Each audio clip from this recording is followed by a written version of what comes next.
Ainda me lembro daquela ligação como se fosse hoje. 21 de julho de 1973. A neblina espessa, o cheiro da terra molhada, o som abafado de uivos ecoando pela floresta, quando me chamaram para investigar o desaparecimento da família Vilela. Eu já sabia que aquela não seria uma ocorrência comum. Uma tempestade violenta tinha atingido a região 2 dias antes, e a neblina parecia ter se instalado para ficar, como se a montanha quisesse esconder algo. A única coisa que se destacava na paisagem era a antiga mansão no alto da colina, envolta em sombras, como um segredo que não queria ser revelado. A família Vilela tinha desaparecido de forma estranha. Henrique, Marta e a pequena Sofia, de apenas 8 anos. Eles haviam se mudado para aquela casa isolada semanas antes, buscando fugir da cidade grande e encontrar paz nas montanhas. Mas aquela paz se tornaria o pior dos pesadelos. Na última ligação que Henrique fez para seu irmão, ele mencionou sons estranhos, vindos da floresta, como se algo estivesse rondando a casa. Depois disso, o silêncio. Nenhuma mensagem, nenhum sinal de vida. 23 de julho de 1973. A mansão ficava no topo da montanha, envolta por uma floresta densa, onde árvores antigas pareciam segurar segredos que ninguém ousava descobrir. A casa, velha e decadente, tinha uma presença opressiva, com janelas que mais pareciam olhos vazios, observando cada momento, enquanto eu me aproximava. Lá dentro, o cenário era ainda mais perturbador. Móveis revirados, como se uma luta desesperada tivesse acontecido. Na parede da sala, garras profundas haviam rasgado a madeira, como marcas de um predador feroz.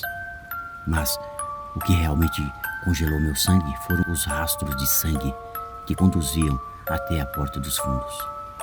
Não havia corpos, apenas manchas vermelhas desaparecendo no meio da neblina, como se algo ou alguém tivesse arrastado a família para a floresta. Eu senti um calafrio percorrer minha espinha enquanto olhava para aquelas marcas. Tudo indicava que não fora um ataque humano. A floresta sinistra. Entrei na floresta seguindo os rastros. Cada passo que eu dava fazia o chão úmido ranger sob meus pés. O silêncio ali era sobrenatural.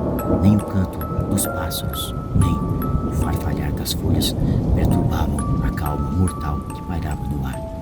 A sensação de estar sendo observado era sufocante, e a neblina tornava tudo indistinto, como se o próprio ambiente estivesse me avisando para não continuar.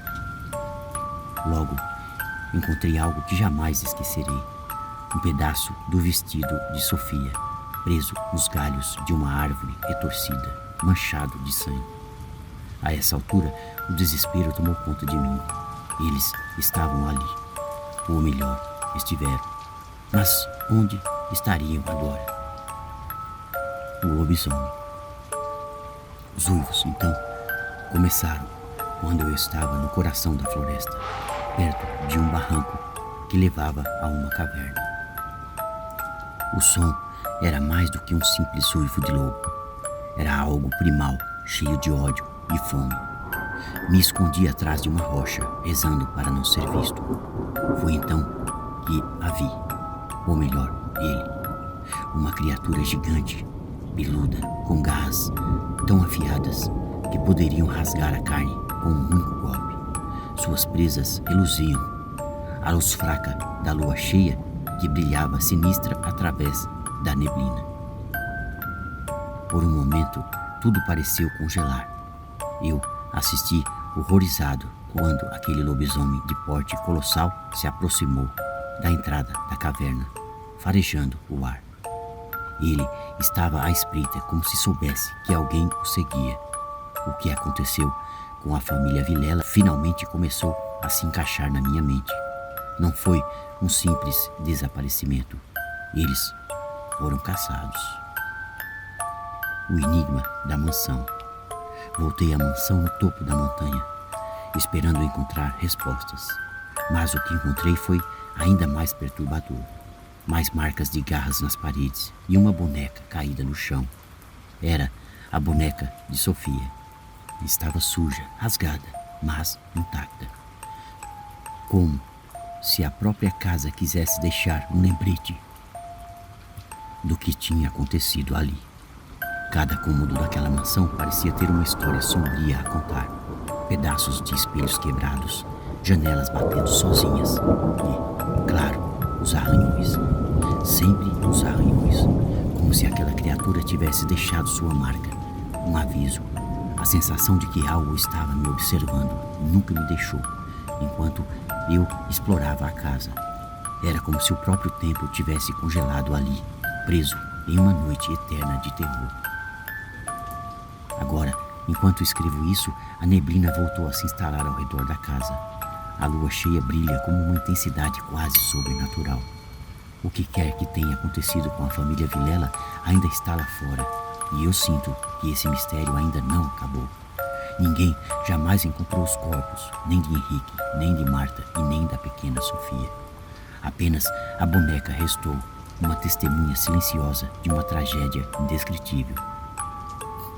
Às vezes, durante a noite, ainda ouço os uivos ecoando pelas montanhas e sei que algo terrível continua espreitando nas sombras, esperando por sua próxima vítima. E eu saí vivo, mas não ileso, porque certas coisas, uma vez vistas, não podem ser esquecidas. O mistério da mansão na montanha continua, assim como a fera que a assombra, e eu temo que um dia ela venha atrás de mim. 24 de julho de 1973. Quando voltei à delegacia no dia seguinte, mal consegui dormir. Minha cabeça estava cheia de imagens daquele lobisomem, dos rastros de sangue e da boneca de Sofia, que agora me encarava de um canto do meu escritório. Eu havia levado aquele objeto comigo, como se de alguma forma ela pudesse ser uma peça crucial no quebra-cabeça. Mas, enquanto as horas passavam, o ar dentro da sala parecia mais pesado, como se algo invisível me espreitasse. O capitão da delegacia me deu uma olhada suspeita quando relatei o que vi na montanha. Ninguém acreditava. A história de um lobisomem à solta nas florestas da Serra dos Canoas parecia absurda demais, até mesmo para os policiais mais supersticiosos. Talvez você precise de uma pausa, sugeriu o capitão. Isso pode ser apenas o estresse. Mas eu sabia que não era. Eu tinha visto o monstro com os meus próprios olhos. E ele era real. 2 dias depois, eu decidi voltar. Algo dentro de mim, talvez uma curiosidade mórbida ou uma necessidade desesperada de respostas, me forçava a retornar àquela casa amaldiçoada. Naquela noite, uma tempestade começou a se formar novamente sobre as montanhas, exatamente como na noite em que a família Vilela desapareceu.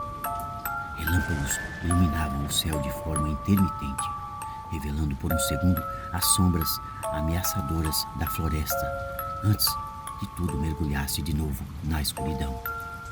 Quando cheguei à mansão, o portão de ferro enferrujado rangeu ao se abrir, um som que me fez estremecer. A casa, agora coberta por era e musgo, parecia ainda mais imponente, como se estivesse esperando por mim. A chuva começou a cair forte e uma neblina densa subiu rapidamente, engolindo a casa e a floresta ao redor. Dentro da mansão, o ar estava pesado e abafado. As marcas de garras nas paredes pareciam mais profundas agora, como se o monstro tivesse voltado para reclamar seu território. Na cozinha, encontrei pratos quebrados e o chão estava pegajoso com algo que não era apenas água. Senti o cheiro de sangue, misturado ao mofo da madeira antiga. Era como se o mal tivesse enraizado ali, impregnando cada parede, cada móvel. Subi as escadas com cautela. O ranger da madeira velha ecoava em cada passo, e a sensação de ser observado crescia. O corredor principal estava escuro, exceto pelo ocasional clarão de um relâmpago que iluminava o ambiente por frações de segundos. E foi num desses clarões que eu vi manchas de sangue no tapete que levava ao quarto de Sofia. Empurrei a porta do quarto dela e o ar que saiu de lá era ainda mais frio.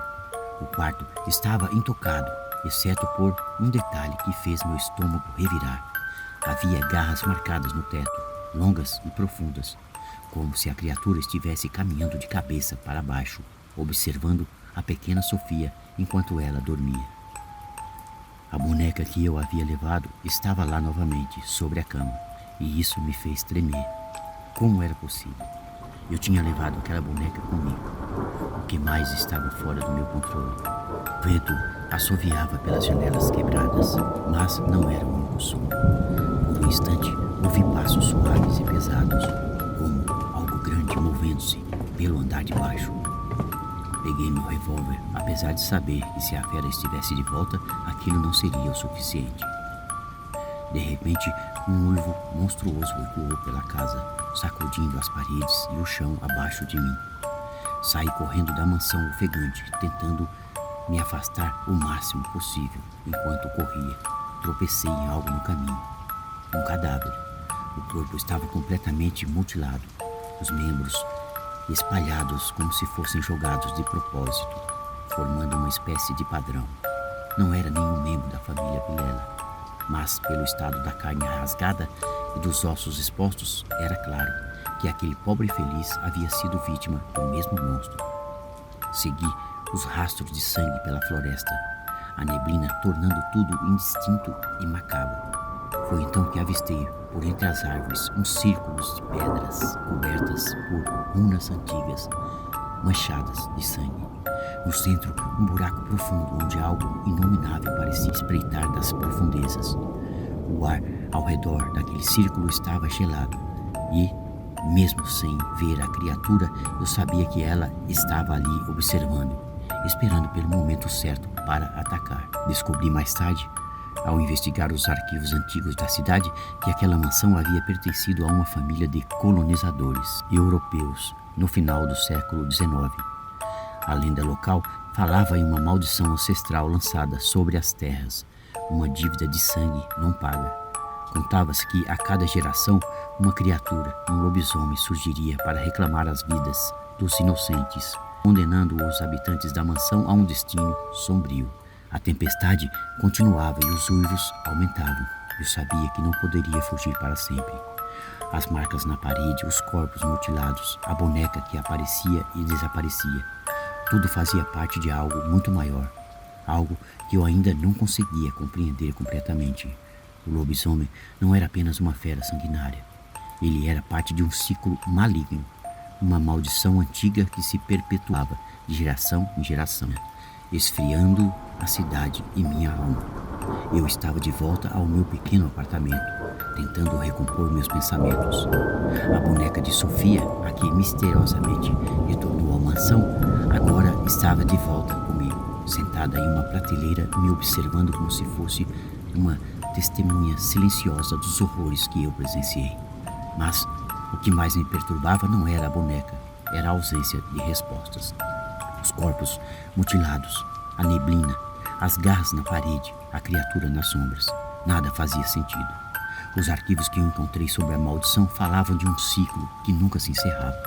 Cada geração era marcada por um desaparecimento, por mortes inexplicáveis, por uma fera que retornava, e agora parecia que a fera estava mais ativa, mais voraz do que nunca.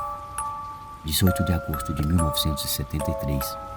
2 semanas se passaram desde a minha última visita à mansão, e a cidade ainda estava em alerta.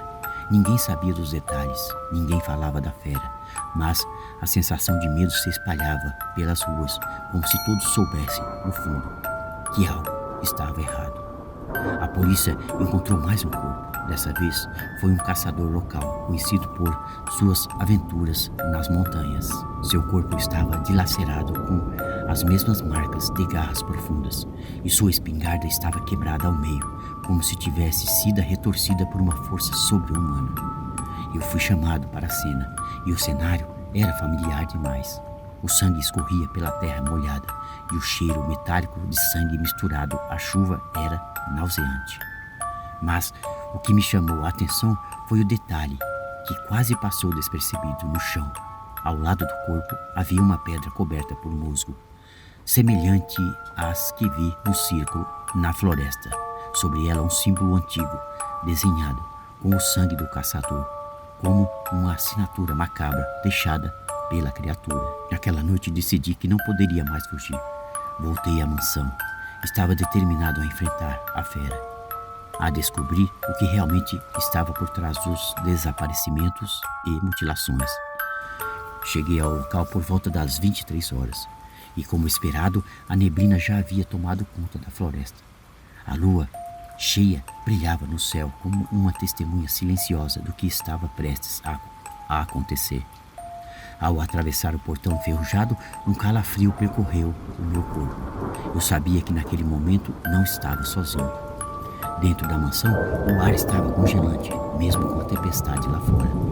As marcas de garras estavam mais profundas, como se a criatura estivesse rondando, preparando-se para o próximo ataque. E foi então que eu ouvi o uivo.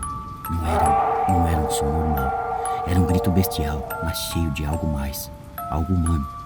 O uivo reverberou pelas paredes da mansão e senti meu corpo congelar de medo. A criatura estava perto. Corri para o andar de cima e, ao chegar ao quarto de Sofia, uma visão me paralisou. As janelas estavam abertas e, lá fora, no meio do nevoeiro, eu vi a silhueta da fera. Ela estava de pé, ereta como um predador observando sua presa.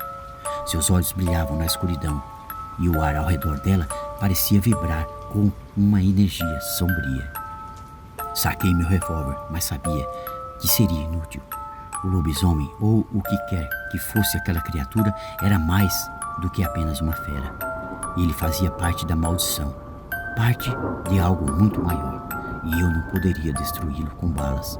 Mas, antes que eu pudesse pensar em qualquer plano, ouvi um ruído atrás de mim. Virei-me rapidamente, apenas para ver algo que nunca vou esquecer. No espelho do quarto de Sofia não havia meu reflexo, e sim o dela. Sofia Vilela. A menina desaparecida me olhava com olhos vazios, e por trás de seus ombros uma sombra enorme se erguia. Quando me dei conta, tudo ao meu redor começou a tremer. A fera estava lá, atrás de mim. O uivo foi ensurdecedor e o mundo ao meu redor escureceu de repente.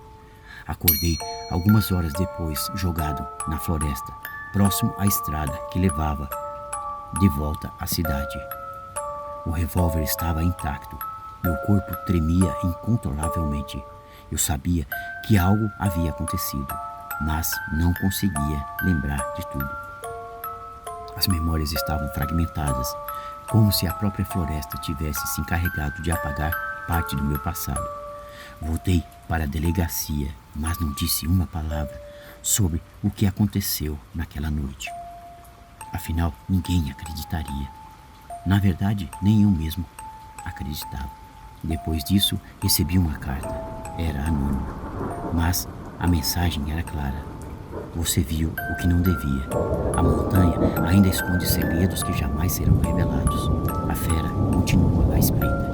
Desde então, a cada lua cheia, ouço os uivos à distância. Sei que a criatura ainda está lá nas montanhas esperando, e a família Vilela nunca foi encontrada.